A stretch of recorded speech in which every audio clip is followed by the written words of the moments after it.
क्या आप जानते हैं कि अगर आपका बायर आपसे गुड्स या सर्विसेज लेकर के उसका पेमेंट 45 दिनों के अंदर नहीं करता है तो उसको उस पेमेंट पे इंटरेस्ट देना पड़ेगा, वो भी कंपाउंड इंटरेस्ट। इसका प्रोविजन आरबीआई ने किया है और इसके लिए गवर्नमेंट ने एक पोर्टल डेवलप किया है। तो अगर आप इसके बारे में जानना चाहते हैं तो ये वीडियो आपके लिए है। नमस्कार दोस्तों, मैं हूं गौरव अग्रवाल और स्वागत है आपका इन्फोटॉक्स पे। दोस्तों, जैसा कि हमारी ये बिजनेस एंड स्टार्टअप से रिलेटेड सीरीज है और इसमें हम कुछ ऐसी चीजें बता रहे हैं जो कि गवर्नमेंट ने ऐसी फैसिलिटीज दी हैं एमएसएमईज के लिए, जिससे कि वो अपना बिजनेस आसानी से चला सकें। उनको जो भी उनको पेमेंट नहीं मिलती है बायर से, उसके लिए भी वो अगर चाहें तो एक केस फाइल कर सकते हैं।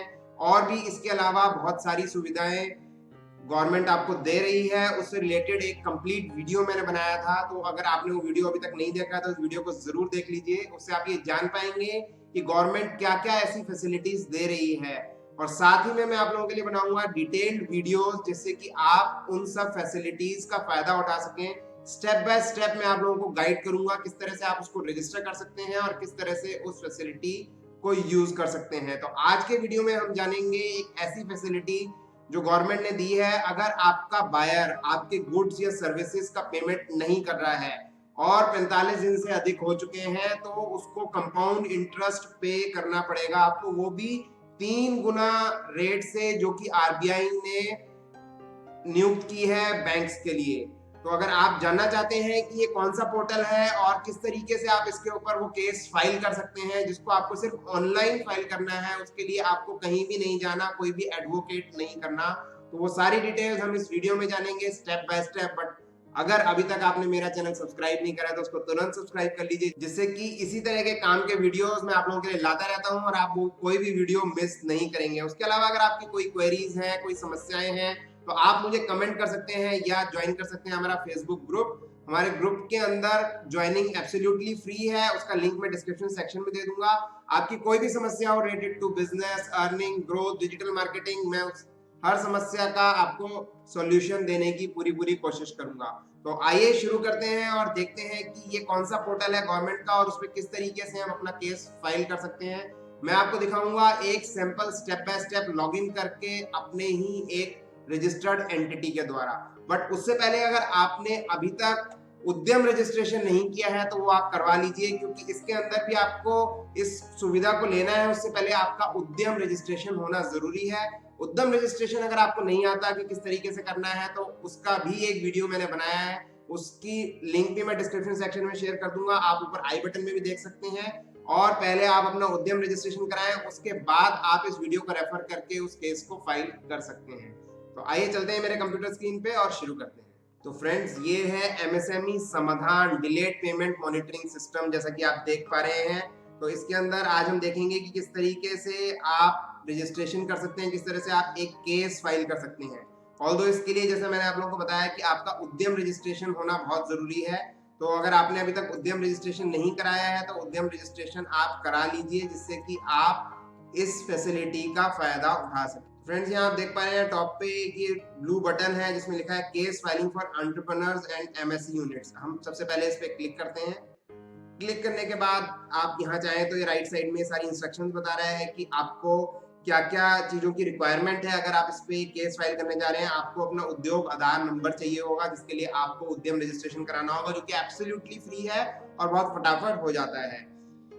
आपको अपना आधार नंबर या मोबाइल नंबर डालना होगा और आपको एक वेरिफिकेशन कोड इसके अंदर दिखेगा, वो डालना होगा। उसके बाद आपको एक ओटीपी मिलेगा, जो भी आपका रजिस्टर्ड ईमेल आईडी है उद्यम का, उस ओटीपी के जरिए आप इसके ऊपर लॉगिन कर पाएंगे। तो आइए देखते हैं एक सैंपल किस तरीके से हम इसको कर सकते हैं। तो इसके लिए उद्योग आधार नंबर या उद्यम रजिस्ट्रेशन दोनों ही इसके अंदर चलेंगे।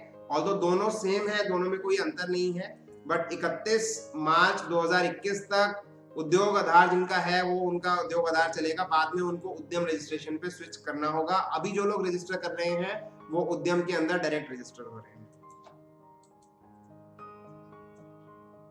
तो यहाँ मैंने उद्योग आधार नंबर डाला और उससे रिलेटेड जो मोबाइल नंबर है आपका, जो उद्योग आधार में आपने डाला हुआ है, वो आपको यहाँ इनपुट करना होगा।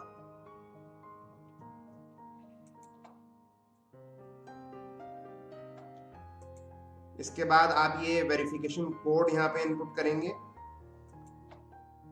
और इस बटन पे क्लिक कर देंगे। तो आपका जो रजिस्टर्ड ईमेल आईडी है उद्योग आधार से, उसके ऊपर आपके पास एक ओटीपी आएगा, वो ओटीपी आपको यहाँ पे इनपुट करना हो। तो ये मेरा ओटीपी आ गया है, तो मैं इसको इनपुट कर रहा हूँ और हम क्लिक करेंगे कंटिन्यू पे। तो आप देख रहे हैं हम लॉगिन कर चुके हैं। यहाँ पे लॉग आउट का बटन दिखा रहा है, इससे क्लियर होता है कि हम इसमें लॉगिन कर चुके हैं। अब यहाँ स्टार्टिंग में इन्होंने एक लिंक दिया है एप्लीकेशन एंट्री, हम इस पे क्लिक करके देख लेते हैं। तो आप देख पा रहे हैं यहाँ पे एप्लीकेशन एंट्री के अंदर सारी इंफॉर्मेशन फिल होकर के आ रही है। जैसा कि मैंने आप लोगों को बताया कि हमने इसमें लॉगिन किया है अपने ओटीपी के जरिए। तो ये इंफॉर्मेशन आपकी एंटिटी की है। इसके बाद हम स्क्रॉल डाउन कर जाते हैं तो आप नीचे देखेंगे कि यहाँ पे ये आप केस फाइल कर सकते हैं कि किस से रिलेटेड ये केस है, किसको आपने, कौन सा आपका बायर है, उसकी कैटेगरी आप यहाँ पे चूज कर सकते हैं कि वो बायर कौन है। वो बायर कोई भी हो सकता है, जरूरी नहीं है कि वो बायर कोई इंडिविजुअल हो, वो कोई गवर्नमेंट डिपार्टमेंट भी हो सकता है, वो कोई और दूसरा बिजनेस भी हो सकता है। तो आपको सेलेक्ट करना है। फॉर एग्जाम्पल हमने सेलेक्ट कर लिया कोई प्रोप्राइटरशिप बिजनेस है, आप उसका स्टेट चूज करेंगे, उसका नाम आप डालेंगे, यहाँ पे आप डिस्ट्रिक्ट चूज करेंगे, फिर आप उसका एड्रेस इनपुट करेंगे, मोबाइल नंबर डालेंगे आप उसका। अगर आपके पास उसका पैन या जीएसटी नंबर है तो वो आप इनपुट करेंगे, अगर नहीं है तो आप इसको नो सेलेक्ट कर लेंगे। अगर हम यस सेलेक्ट करते हैं तो आपको पैन ऑब्लिक जीएसटी नंबर डालना होता है। ऑल्दो दोनों चीज सेम है। अगर आप जीएसटी नंबर डाल देंगे तो जीएसटी अगर आपके पास है, अगर जीएसटी नहीं है और पैन है तो आप पैन डाल देंगे, क्योंकि ये जरूरी नहीं है कि जो भी रिस्पोंडेंट है, बायर है, उसका जीएसटी नंबर हो। वो अगर इंडिविजुअल होगा तो डेफिनेटली उसका पैन नंबर होगा। और अगर आपको नहीं मालूम है तो कोई दिक्कत नहीं, आप इसको नो कर देंगे। इसके बाद अमाउंट पेएबल डालेंगे और आप ईमेल आईडी डालेंगे रिस्पोंडेंट का, मैंडेटरी नहीं है, अगर आपके पास है तो उसका ईमेल आईडी भी आप यहाँ मेंशन कर देंगे। और साथ में कितना पेमेंट उसको आपको देना है वो आप इनपुट करके इस चेकबॉक्स पे आप टिक करेंगे। और इससे रिलेटेड इन्होंने ये क्लैरिफिकेशन दी है, क्योंकि आप इसको कंसेंट दे रहे हैं, तो अगर आप चाहें तो इसको भी पढ़ सकते हैं। इसके बाद नेक्स्ट स्टेप आपका है, आप अपलोड कर सकते हैं वर्क ऑर्डर्स और इनवॉइसेस। जो भी बायर है जिसने आपसे सामान लिया है, उसके जो भी वर्क ऑर्डर्स है आप वो अपलोड कर सकते हैं यहाँ पे। और एक बार में आप 5 वर्क ऑर्डर्स या 5 इनवॉइस अपलोड कर सकते हैं। ये अलग अलग बायर्स या अलग अलग एंटिटी नहीं होंगी, ये सिर्फ हम एक एंटिटी के बारे में बात कर रहे हैं। अगर कोई भी एक एंटिटी है जिसकी आप कंप्लेंट कर रहे हैं, उसके लिए आप एक बार एक एप्लीकेशन डालेंगे। अगेन अगर कोई दूसरी एंटिटी है तो जैसे मैंने आप लोगों को पहले बताया, दोबारा से आप उसको डालेंगे। उस एक सिंगल एंटिटी की आप 5 इनवॉइस डिटेल्स डाल सकते हैं या 5 वर्क ऑर्डर डिटेल्स एक साथ डाल सकते हैं। तो यहाँ पे आपको उसका नंबर डालना है और डेट डालना है। और इसके बाद नीचे ऑप्शन यहाँ पे दिया हुआ है कि आप उनको अपलोड कर सकते हैं। देखिए इसमें लिखा हुआ है you can upload 5 work order if you have more than 5 work orders, merge remaining work order in a single PDF and then upload. तो आपको करना क्या है कि अगर वर्क ऑर्डर आपके पास 5 है, यानी ज्यादा है, एक से ज्यादा है, 5 है, तो आप 5 वर्क ऑर्डर्स को एक साथ कंबाइन कर देंगे पीडीएफ फॉर्मेट में। और उसके लिए ऑनलाइन टूल्स अवेलेबल है, बहुत सारे ऑनलाइन टूल्स अवेलेबल है। आप पहले वर्क ऑर्डर्स की अलग अलग पीडीएफ बना लीजिए या इमेज फाइल बना लीजिए। ऑनलाइन जाके आप गूगल में सर्च कर सकते हैं मर्ज पीडीएफ, आप मल्टीपल पीडीएफ को मर्ज कर सकते हैं सिंपल ड्रैग एंड ड्रॉप से। या फिर अगर मान लीजिए आपके पास इमेज फाइल है तो आप उसको पीडीएफ में कन्वर्ट कर सकते हैं। तो उसके लिए भी ऑनलाइन टूल्स अवेलेबल हैं जो कि जेपेग या इमेज फाइल को पीडीएफ में कन्वर्ट करते हैं। ऑल्दो जब आप उसको स्कैन करिए तो उसको पीडीएफ में करिए तो ये चीज बेहतर रहेगी। अदरवाइज अगर आपके पास इमेज भी है तो आप उसको कन्वर्ट करें पीडीएफ में, सारी पीडीएफ को ज्वाइन करिए और एक फाइल एक बार में यहाँ पे चूज पे क्लिक करके और उसको अपलोड कर दीजिए। सेम चीज अप्लाई होती है इनवॉइसेस के लिए भी। इनवॉइसेस को भी आप इसी तरीके से ज्वाइन करके अपलोड कर सकते हैं। बट ये ध्यान रखिएगा कि जितनी डिटेल आप ऊपर दे रहे हैं उतने को ही आप अपलोड करिएगा, दोनों चीजों को मैच रखिए तो वो बेहतर रहेगा। इसके बाद आप क्लिक करेंगे सबमिट पे, इस डिक्लेरेशन पे चेकबॉक्स पे टिक करने के बाद, और ये आपकी कंप्लेंट सबमिट हो। अब आप अगर देखना चाहते हैं कि जो आपने एप्लीकेशन सबमिट की है वो कहाँ पे आपको मिलेगी, तो एंटरप्रेन्योर्स एप्लीकेशन लिस्ट में आपको वो एंट्रीज दिखेंगी जो आपने सबमिट की है, उसकी सारी डिटेल्स आपको दिखेंगी। केस का अप्रूवल स्टेटस दिखेगा, एप्लीकेशन स्टेटस दिखेगा, टेम्परेरी केस नंबर एक जनरेट हो जाएगा, वो आपको पता चलेगा, हियरिंग की डेट पता चलेगी, केस का स्टेटस पता चलेगा और एप्लीकेशन व्यू यहाँ पता चलेगा। क्योंकि मेरे पास कोई ऐसा डेटा नहीं है और इस केस में कोई डमी डेटा हम क्रिएट नहीं कर सकते हैं क्योंकि ये लाइव पोर्टल है, तो मैं आपको खाली यहाँ पे दिखा सकता हूँ। तो एप्लीकेशन यहाँ पे सबमिट करना बहुत आसान है, जो कि हमारी मेन चीज है।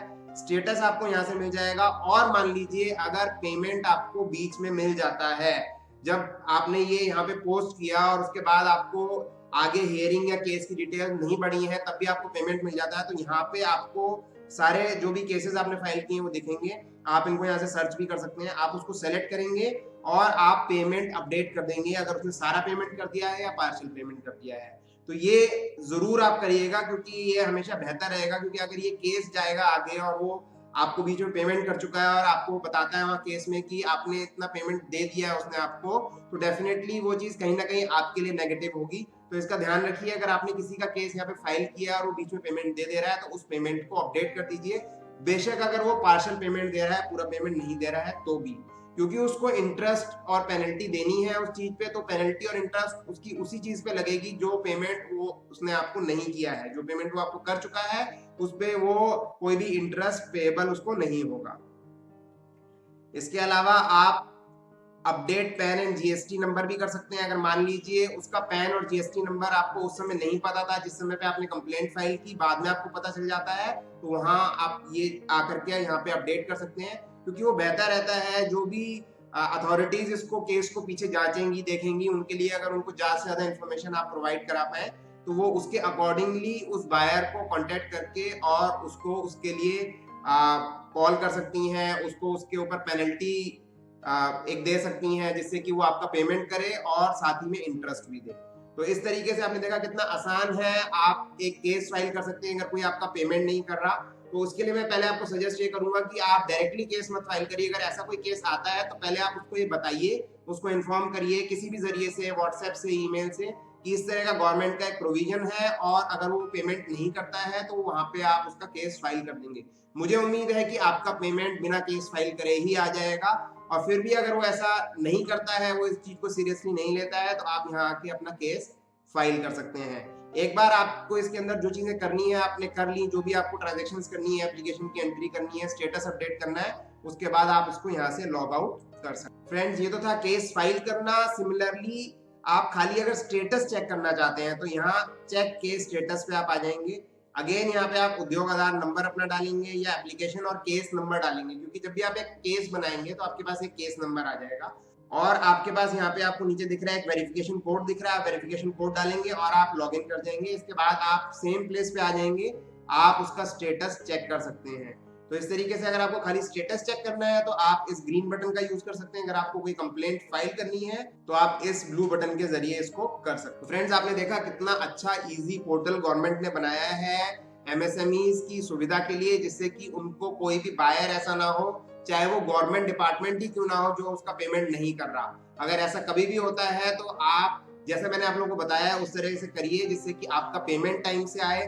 अगर आपका पेमेंट टाइम से आएगा तभी आप अपने बिजनेस के अंदर फंड्स ऐड कर पाएंगे, प्रॉपरली पेमेंट कर पाएंगे और अपने बिजनेस को ग्रो कर पाएंगे। अगर आपको ये वीडियो अच्छा लगा है तो इसको लाइक जरूर करिए, ज्यादा से ज्यादा लोगों से इसको शेयर करिए, जिससे कि उनकी भी हेल्प हो सके, उनको पता चल सके गवर्नमेंट की इस स्कीम के बारे में। और आपने अगर अभी तक मेरा चैनल सब्सक्राइब नहीं करा है तो उसको तुरंत सब्सक्राइब कर लीजिए, क्योंकि इस सीरीज में मैं और भी बहुत सारे काम के वीडियोस आप लोगों के लिए लेके आने वाला हूं और मैं नहीं चाहता कि आप वो वीडियोस को मिस करें। तो मिलते हैं नेक्स्ट वीडियो में, तब तक के लिए कीप लर्निंग, कीप ग्रोइंग।